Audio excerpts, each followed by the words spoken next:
আসসালামু আলাইকুম রহমতুল্লাহ বারাকাতু। সুপ্রিয় দর্শক, দেশ ও দেশের বাইরে থেকে যারা এই ভিডিওটি দেখছেন সকলকে জানাই আন্তরিক শুভেচ্ছা ও অভিনন্দন।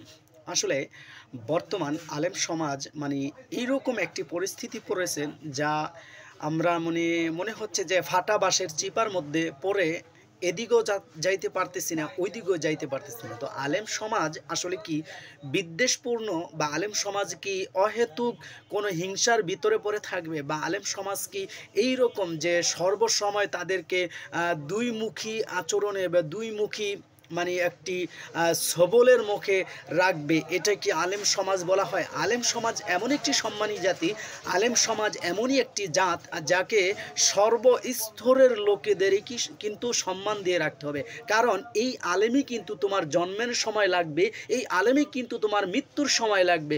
সো আলেমকে সব সময় আপনার সম্মানের স্থানে রাখতে হবে, আপনার সম্মানের জায়গাতে রাখতে হবে। আলেম কোন দিকটা ভালো কোন দিকটা মন্দ সেটি কিন্তু দিক বিবেচনার দিক প্রদর্শনের রাস্তা হিসেবে আপনাকে কিন্তু পৌঁছায় দিবে বা রাস্তা বাতায় দিবে। তো সেক্ষেত্রে আলেমকে কথা বলতে হলে, আলেমের বিপক্ষে কথা বলতে হলে অবশ্যই আপনার মাধুর্যতা রেখে কথা বলতে হবে।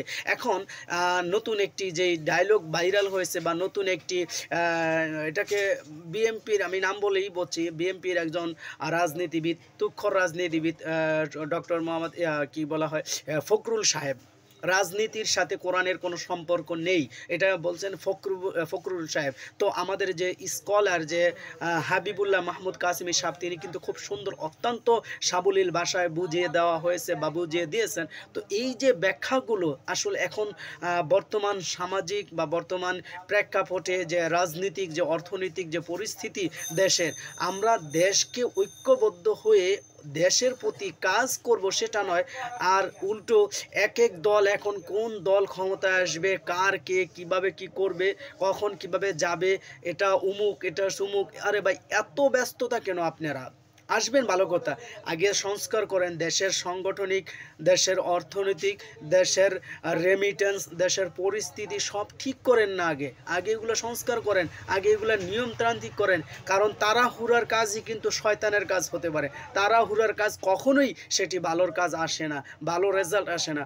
অবশ্যই আপনারা ধীরে সুস্থে করেন। আপনাদের দলের প্রধান নেতাই যিনি বলতেছে যে আমরা ধীরে সুস্থে আসতে চাই, আমাদের দল মানুষের ভালোবাসা অর্জন করে আসবে। তো ভালোবাসা যদি অর্জন করে আসে, তো আপনি একজন দলের প্রধান হয়ে, একজন দলের মেইন মাথা হয়েও আপনি এ ধরনের কথা কিভাবে আপনার মুখ দিয়ে আসে সেটি আমার বুঝে ধরে না। আমি কিন্তু মেইনলি হচ্ছে, আমি কোনো জামাতের পক্ষ নিয়েও কথা বলি না, বা বিএনপির পক্ষ নিয়েও কথা বলি না, আওয়ামী লীগ বা জাসদ বাসদ নাঙ্গল কোনো দলের পক্ষ নিয়ে কথা বলি না। আমি আমার পক্ষ নিয়ে কথা বলি, আমি আমার দেশের পক্ষ নিয়ে কথা বলি, আমি আমার জনগণের পক্ষ নিয়ে কথা বলি। তো দেশ ও দশের কথা বলতে গিয়ে যদি আমার মানুষের গালি শোনা লাগে, সেক্ষেত্রে শুনতে হবে, এটাই বাস্তবতা।